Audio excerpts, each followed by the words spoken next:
Well, hello there.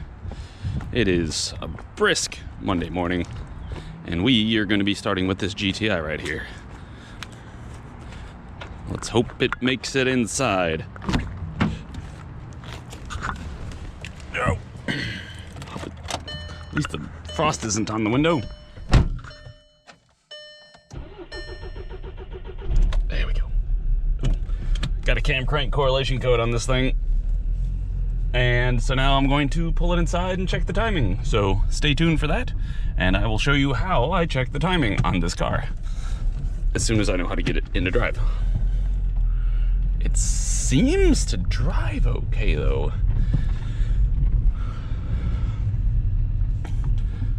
And it runs fairly smooth, if fairly I say, as it starts to stumble.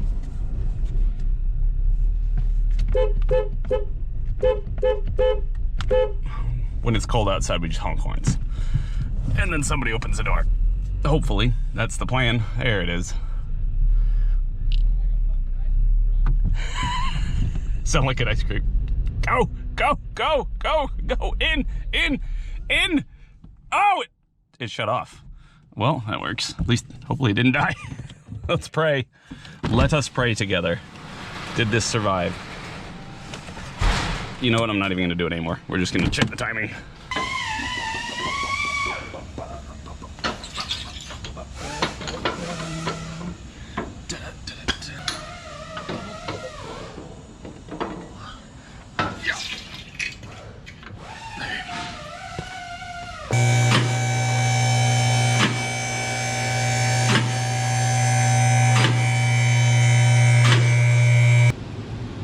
Keep the oil off your hands as best you can.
Alright, I just need to undo these clips here and there and pull this whole thing down so we get good access to that. And then we're going to go up top, take off the upper cover, and you'll see. Alright, so the timing mark, I tried to highlight it with the white out, but there's a little triangle that's impressed right here on the cover.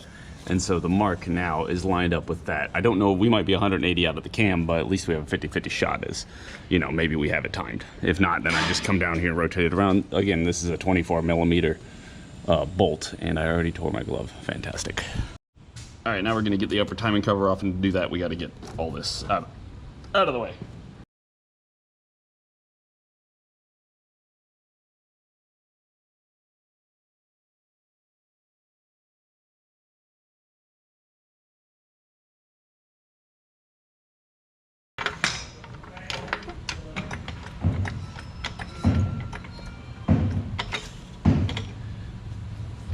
There you go. Now we got the engine supported, so we can bust off this engine mount, get it up, get this bracket off, and then on we go.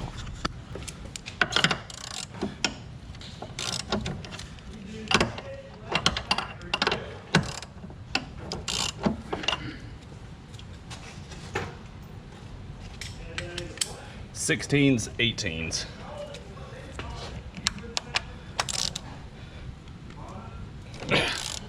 Don't hit the camera.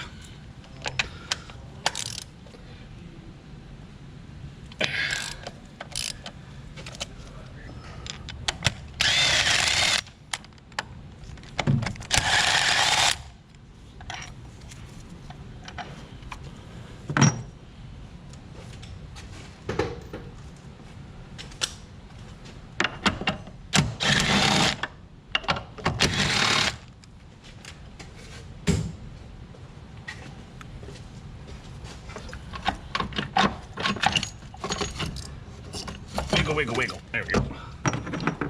So I like to just store this like that with all the bolts in it. Yeah. These are triple square. 12? Yeah, 12s.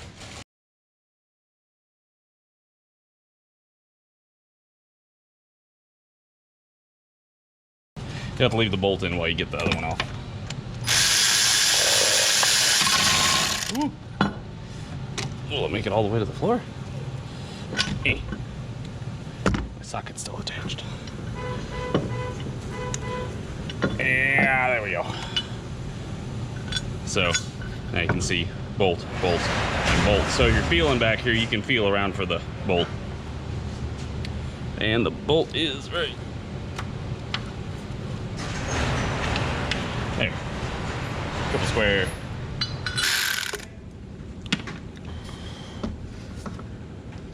There's the bolt right under here, attaching the dipstick. Attaching the dipstick to the... See, now I got the dipstick loose. We can pull back this little gray tab and then unplug. Man, that thing sure does have a lot of oil in it. We're still going to check the timing. I'm concerned about this. This is your... Okay, this is a magnetic adjuster. There's an oil control spool valve under that that's in the camshaft itself, which allows it to do the variable valve timing. We got to get this off, but I'm concerned that there's too much oil in the plug of this. I hope this is not internally leaking, which could solve our problem, and we might not even have to do a chain set or anything like that. So let's continue our diagnosis, though. And do what? Mom goes to college. Your mom? She never actually, well, I can't remember if she went to school for something. College, but she didn't do anything. So now we got that off, we can kind of just take a screwdriver and just pry a little bit here and there to get it loose. It should come out pretty easily, but that O-ring can get kind of stuck. And then you're going to lose oil, so don't panic. It'll be a little messy. You get oil on here. Although there is oil in that connector. We would need to get a new one of these anyway, because this shouldn't be getting oil in here. That's an internal brake problem. But let's go ahead and get this cover off and verify the timing still. All right, I had to fine tune my crank adjustment just to make sure it was spot on, but it is supposed to be 60 to 64 millimeters between this mark and this center line. So we are measuring from here to there, and we are at 60.22. And then across the timing marks itself, it is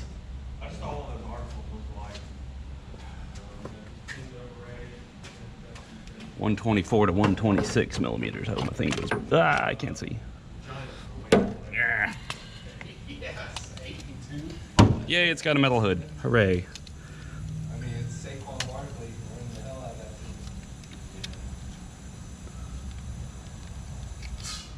thing.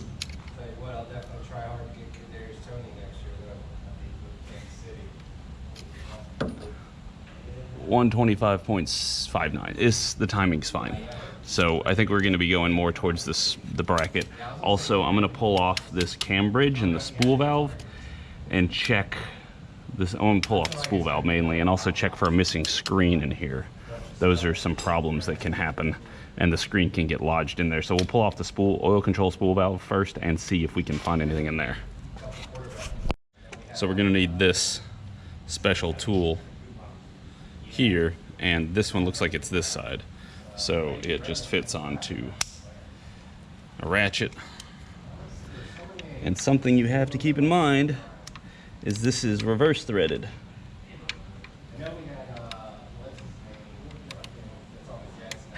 Come on, baby, get in there. There we go. It's reverse threaded, so we're going to have to pop it to the right. And when I mean pop it, I mean pop it like that, and that should, yep, that got it loose. You can just spin it out with your finger, you can use a pick tool, it doesn't really matter.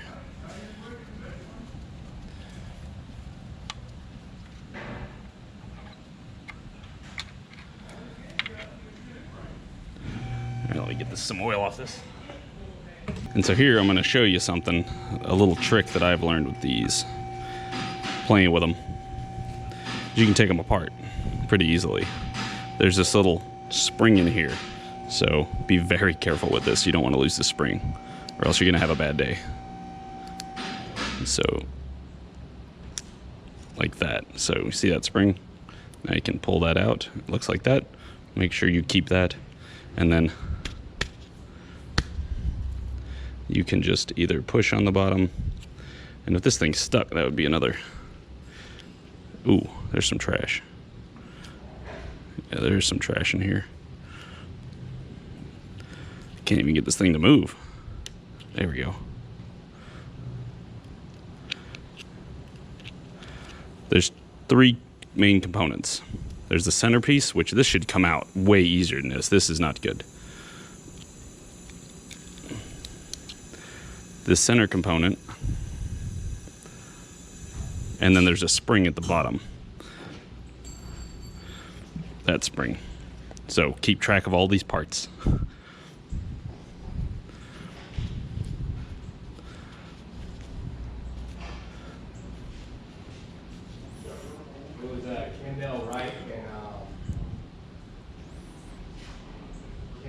Also, this little knob at the top can, and also I don't like that impression right there, that little dimple. Usually I don't see that little dimple there. I wonder if this thing was stuck and it was hitting on it, trying to get it to go, and it's just beating on it. Well, let's see if we can get it to move again, because that was pretty stuck.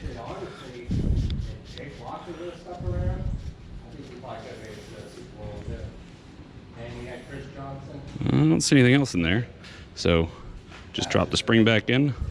Might have to kind of bounce it around until you get the spring centered. And then again, the button part goes out. It should slide in pretty easily. There we go. We got some up and down action.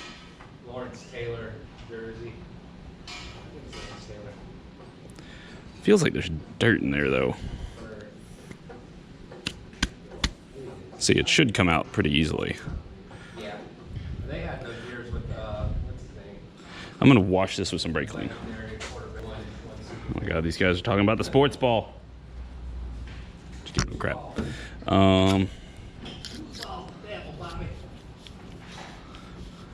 Just trying to get this in there to do some sort of wiping around. Hopefully pull out any dirt or debris. So there's that. Let's clean this out too.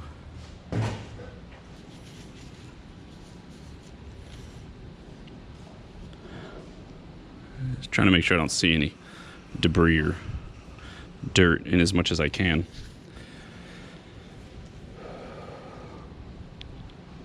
So yeah, boink. That dropped in.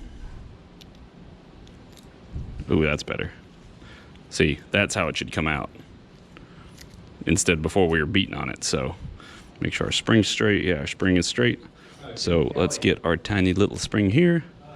And this is the tricky part. You just got to push down, kind of walk it into it, and then make sure it stayed. And see, now we got, you can see it's in the little edge there, and it's holding it in and doesn't come out, and it functions. So I think we're gonna try this first, because I can put the upper cover back on and then run the car. We don't need to put the engine mount back on to run the car. This snap-on digital ratchet can go backwards, and we've got to torque it to 35 Newton meters in reverse. So let's line up our lines, our pins.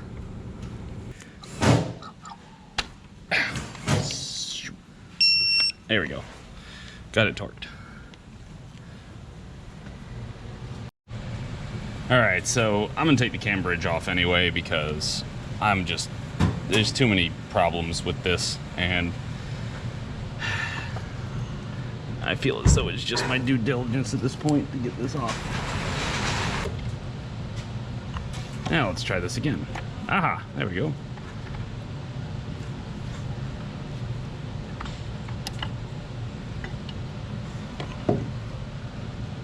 Ooh, screen's gone. Is it in there? It is in there. I can't find it.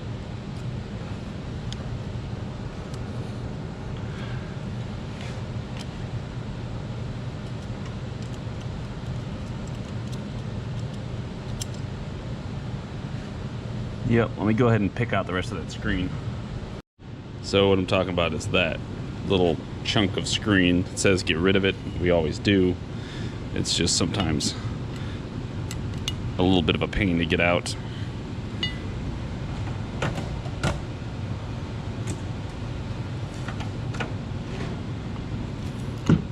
Oh, like that. So just take the whole piece out and then just chuck it. And we're gonna go ahead and reinstall this, and then we'll test it and see what we get. So I wanted to show you guys a little something about how I test this magnet to see if it even functions. I stole this plug off of an old harness that we got from a junkyard, and it fits in this perfectly. It fits backwards, but whatever, it still works. So clamp that to one side, and then see if it pops out. It does. It doesn't fall back down. I'm a little worried that might be a sign of it having broken down. All I can really do with that is test it on a new one and see what it has. We do have a new one coming, so I'm gonna probably put the new one in, but depends on when it gets here. It's running okay.